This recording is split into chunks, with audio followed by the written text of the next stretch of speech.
नमस्कार। केंद्र सरकार ने आज सिटीजनशिप अमेंडमेंट एक्ट सीएए को लागू करने के लिए नोटिफिकेशन जारी कर दिया। केंद्र सरकार के नोटिफिकेशन जारी करते ही सीएए अर्थात सिटीजनशिप अमेंडमेंट एक्ट लागू हो गया। अब ये जानना जरूरी है कि सिटीजनशिप अमेंडमेंट एक्ट सीएए क्या है। अब जानते हैं कि सीएए को लेकर पूरे देश भर में हंगामा हुआ था और इसके खिलाफ विरोध प्रदर्शन हुए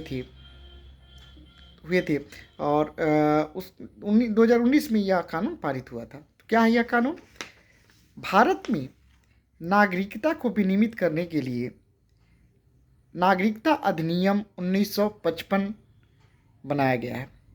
नागरिकता अधिनियम में कुछ प्रावधानों को संशोधित करने के लिए 2019 में सीएए यानी सिटीजनशिप अमेंडमेंट जो है एक्ट ये लाया गया। 11 दिसंबर 2019 को सिटीजनशिप अमेंडमेंट एक्ट संसद के दोनों सदनों द्वारा पारित हो गया और 12 दिसंबर 2019 को सिटीजनशिप अमेंडमेंट एक्ट को महामहिम राष्ट्रपति ने मंजूरी दे दी। उसके बाद ये कानून तो बन गया, किंतु कतिपय कारणों से ये लागू नहीं हो सका था। सरकार का ये करना था कि इसके लिए नियम बनने हैं और उस समय महामारी भी चल रही थी। कोविड के कारण जो है पूरे देश में लॉकडाउन रहा और तरह तरह की दिक्कतें रहीं। अंततः आज अर्थात 11 मार्च 2024 को केंद्र सरकार ने सीएए सिटीजनशिप अमेंडमेंट एक्ट 2019 को लागू करने के लिए नोटिफिकेशन जारी कर दिया। अब इसमें क्या है, सिटीजनशिप अमेंडमेंट एक्ट में क्या व्यवस्था है और इसको लेके क्या इसमें विरोध क्या था, किस लिए प्रदर्शन हुई, इसके बारे में मैं बताना चाहूँगा। सिटीजनशिप एक्ट जो था 1955 में यह प्रावधान था कि अवैध प्रवासियों को भारत की नागरिकता नहीं दी जा सकती, अर्थात अवैध प्रवासियों को भारत की नागरिकता दिए जाने से रोक दिया गया था इस कानून में। इन सब प्रावधानों में संशोधन किया गया।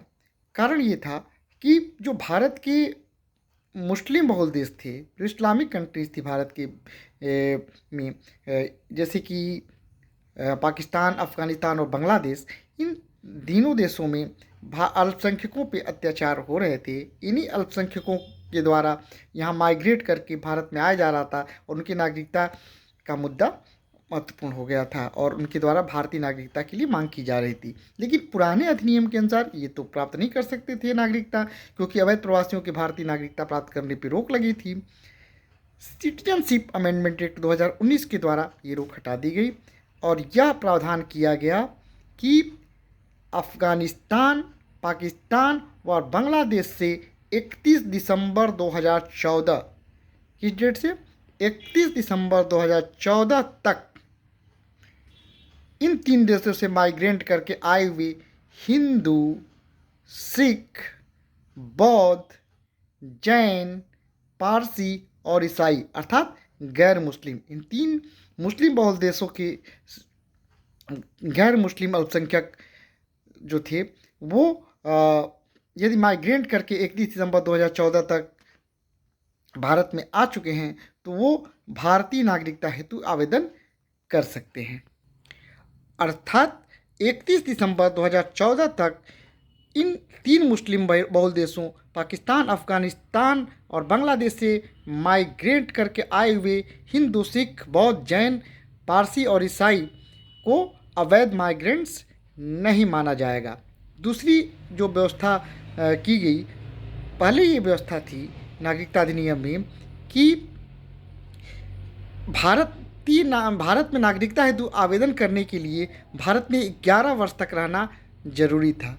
अब यह अवधि घटाकर केवल 6 वर्ष कर दी गई, अर्थात जो लोग 6 वर्ष तक कंटिन्यूस भारत में रहे वो भारत की नागरिकता के लिए आवेदन कर सकते हैं। तीसरी जो महत्वपूर्ण बात है सिटीजनशिप अमेंडमेंट एक्ट की, कि यदि कोई प्रवासी जिसको कि ओवरसीज सिटीजन्स कार्ड मिला हुआ है, ओसीआई कार्ड मिला है, overseas citizens of India card मिला हुआ है, यदि वह भारतीय कानूनों का उल्लंघन करता है या भारत में कोई अपराध कारित करता है तो ऐसे व्यक्ति का ओसीआई कार्ड सरकार वापस ले सकती है। तो ये कुछ महत्वपूर्ण व्यवस्थाएं थी जो सिटीजनशिप अमेंडमेंट एक्ट को लेके में किया गया। इस विरोध कई तरह से इसका विरोध था।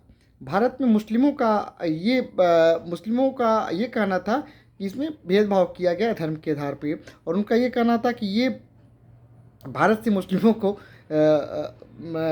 निकालने की एक साजिश है। यद्यपि उनके पास कोई तर्क नहीं था और बिल्कुल ये तर्कहीन बात थी। इसका उद्देश्य, सिटीजनशिप अमेंडमेंट एक्ट का उद्देश्य केवल इन 3 मुस्लिम बहुसंख्यक देशों में के अल्पसंख्यकों को राहत प्रदान करना था। जो पूर्वोत्तर के जो प्रदेश थे उनमें ये आशंका जताई गई कि इस कानून से वहाँ पे प्रवासियों की संख्या बढ़ जाएगी और उनकी जनांकिकी है, जो जनसंख्या का ढांचा है, उसमें परिवर्तन आ जाएगा। ये उनकी आशंकाएं थी। इस आशंका का उन राज्यों में विरोध हो रहा था।